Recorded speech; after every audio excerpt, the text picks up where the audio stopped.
वंदे पुरुषोत्तम। श्री ठाकुर जी के एक भक्त हुए श्री असिताभ गुप्त चौधरी जी।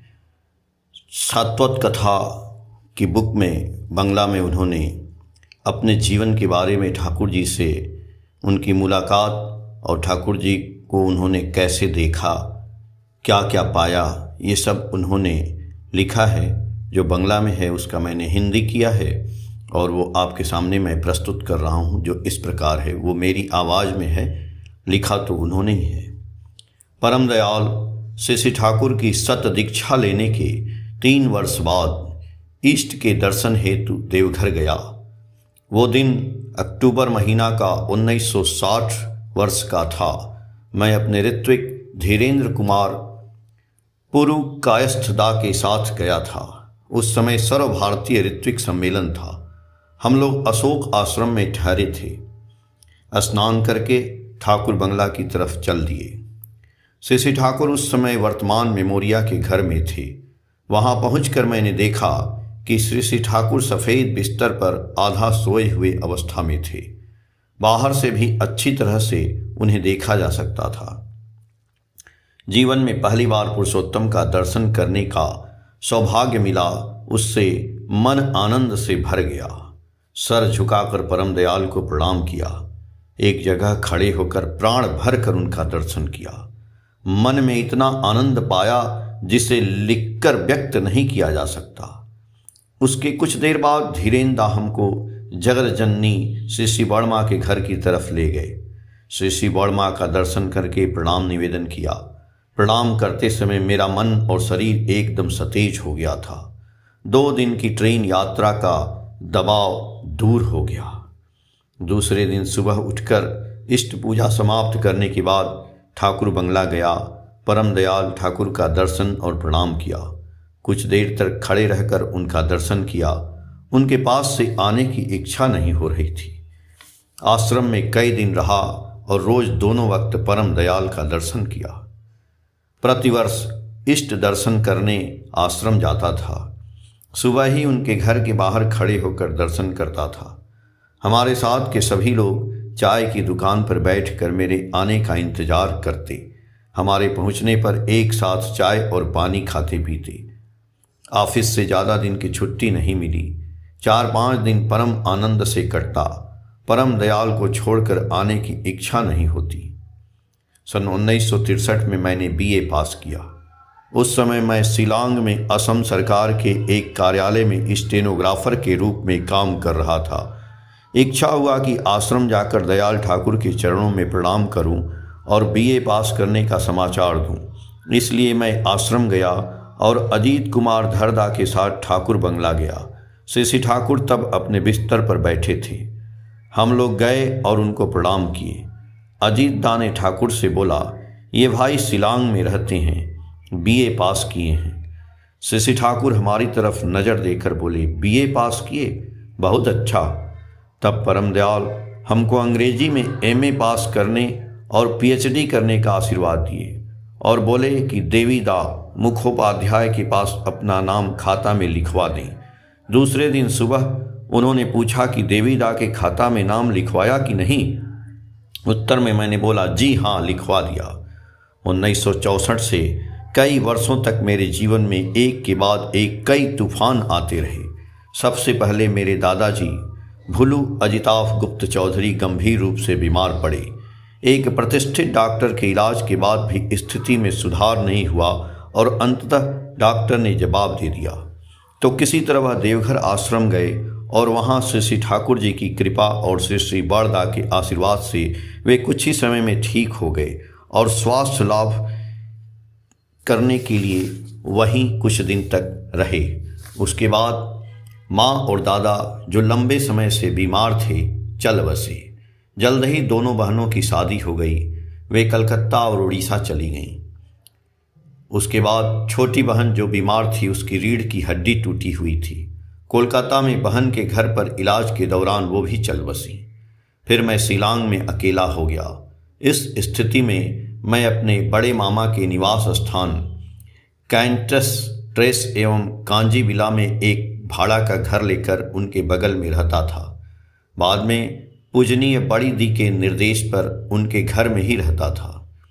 1969 वर्ष में पूजनीय बड़ जमाई बाबू श्रीयुत असित कुमार मैत्र असम के महालेखाकार कार्यालय में एक वरिष्ठ पद पर पदोन्नत के बाद शिलांग आ गए। इसी बीच पूजनिया बड़ी दी भी अपनी बेटी और बेटे के साथ शिलांग आ गईं। तब से मेरा पूजनिया बड़ी दी के घर आना जाना लगा रहता था। एक दिन नानी के घर पर हम कुछ लोग थे। बड़ी दी ने कहा, यहाँ असिताव गुप्त किसका नाम है? मैंने कहा, जी मेरा नाम है। पूजनिया बड़ी दी ने तब कहा, श्री ठाकुर ने आपको अंग्रेजी में एमए करने को आशीर्वाद दिया था, क्या आपने परीक्षा दी? मैंने उन्हें अपनी कठिनाइयों के बारे में बतलाया। उन्होंने मुझे परीक्षा देने का आदेश दिया। पूजनिया बड़ी दी की आज्ञा के अनुसार 1972 वर्ष में एमए प्रथम वर्ष की परीक्षा देने के लिए गुवाहाटी मंदिर गया। उस समय गुवाहाटी मंदिर में परम पूज्यपाद दादा थे। उनकी अशेष प्रेरणा और आशीर्वाद से प्रथम वर्ष की परीक्षा पास किए। 1974 के नवंबर महीने में फाइनल परीक्षा देने के लिए एक बार फिर गुवाहाटी मंदिर गया। परम पूज्यपाद दादा उस समय भी मंदिर में थे। उनके असीम प्रोत्साहन और आशीर्वाद से मैंने एमए पास किया। संयोगवश फरवरी 1975 के महीने में मैं गुवाहाटी मंदिर में श्री विग्रह स्थापना उत्सव के बाद डिब्रूगढ़ मंदिर के उद्घाटन समारोह के लिए डिब्रूगढ़ गया था। वहीं पर मैंने जतीन्द्र मोहन चौधरी दा से सुना कि मेरी एमए परीक्षा का परिणाम आ गया है। उन्होंने उसे असम ट्रिब्यून अंग्रेजी दैनिक में देखा है। मैं उत्तीर्ण हो गया। जैसे ही ये बात मैंने परम पूज्यपाद दादा को बताई, वे मुझे कार में बैठाकर डिब्रूगढ़ शहर ले गए। मैंने वह समाचार पत्र खरीदा और उन्हें दिखाया। उन्होंने मेरे नाम के नीचे एक निशान लगाया और वापस श्री बड़दा के पास ले गए और यह समाचार सुनाया। श्री बड़दा बहुत प्रसन्न हुए। दादा ने रांगा माँ को बुलाया और कहा, तुलू ने एमए पास कर लिया है। इस आनंद द्वारा मेरा हृदय तृप्ति से भर गया। उसके कुछ समय बाद ही प्रख्यात शिक्षाविद professor doctor Damodar Thakur north eastern hill university में विदेशी भाषाओं के निदेशक के रूप में आए। मैं उनसे मिला और अपने पीएचडी के बारे में चर्चा की। वह बहुत खुश हुए और मुझे एक विषय दिया। उनकी सलाह के मुताबिक मैंने कुछ किताबें ली और पढ़ाई शुरू कर दी, लेकिन दुर्भाग्यवश उनके विदेश स्थानांतरण के कारण मुझे अपनी पीएचडी करने का अवसर नहीं मिला। जनवरी 1966 में मैं कृपेश कर दा और श्री प्रसन्न देवनाथ दा के साथ देवघर गया और अशोक आश्रम में रुका। आश्रम पहुंचने के 2 दिन बाद परम पूज्यपाद श्री बड़दा सुबह अशोक आश्रम में अपने बैठक कक्ष में बैठे थे। उन्होंने श्री अजीत धरदा को भेजा और हम तीनों को बुलाया और कृपेश दा को सह प्रतिऋत्विक का पंजा दिया और मुझे तथा प्रसन्न दा को अधर्यु का पंजा दिया और अजीत दा को हमें श्री ठाकुर के पास ले जाने के लिए कहा। हम अजीत दा के साथ श्री ठाकुर के पास गए। अजीत दा ने श्री ठाकुर से कहा, पूज्यपाद बड़दा ने उन्हें पंजा प्रदान किया है। श्री ठाकुर ने अजीत दा से पूछा, क्या वे सभी ऋत्विक हैं या नहीं? अजीत दा ने कुपेश दा को दिखाया और कहा, वह ऋत्विक हैं तथा मैं और प्रसन्न दा दोनों अधर्यु हैं। बाद में परम पूज्यपाद बड़दा जी ने हम दोनों को सह प्रतिऋत्विक का पंजा प्रदान किया। श्री ठाकुर जी ने कृपेश करदा से कहा, ऋत्विक ऐसा होना चाहिए कि जिस रास्ते से वो चले उस रास्ते का धूल लेकर लोग अपने सर पर लगा लें। उसी वर्ष जुलाई महीने में हम पुनः आश्रम गए। ठाकुर भोग के लिए शिलांग से कुछ अच्छी सब्जियां भी ले गए। हम लगभग 1:30 बजे रात को जैसीडी स्टेशन पर पहुंचे और उस रात की सुबह आश्रम गए। अशोक आश्रम में अपना सामान रखकर हम अपनी ज़रूरतों का सामान लेकर ठाकुर बंगला चले गए। दयाल ठाकुर तब अपना मुंह धो रहे थे। आदरणीय बंकिम रायदा कैन से पानी दे रहे थे। हाथ धोने के बाद दयाल ठाकुर हमारी ओर देखे और बोले, आप लोग कहाँ रहते हैं? हमने कहा, जी हम शिलांग से हैं। हम लोग उनके लिए जो शिमला मिर्च लाए थे उसे देखकर ठाकुर ने पूछा, ये क्या है? मैंने कहा, जी ये एक तरह का मिर्च है पर तीखा नहीं है। कुछ समय बाद श्री बड़दा आए और दयाल को प्रणाम किए। ठाकुर जी बड़दा से बोले, बड़ खोका, ये लोग जो चीज़ लाए हैं जरा खा कर देखो तो। श्री बड़दा बोले, मैंने सब देखा है, आपके भोग के लिए खाना बनाने को बोल दिया है।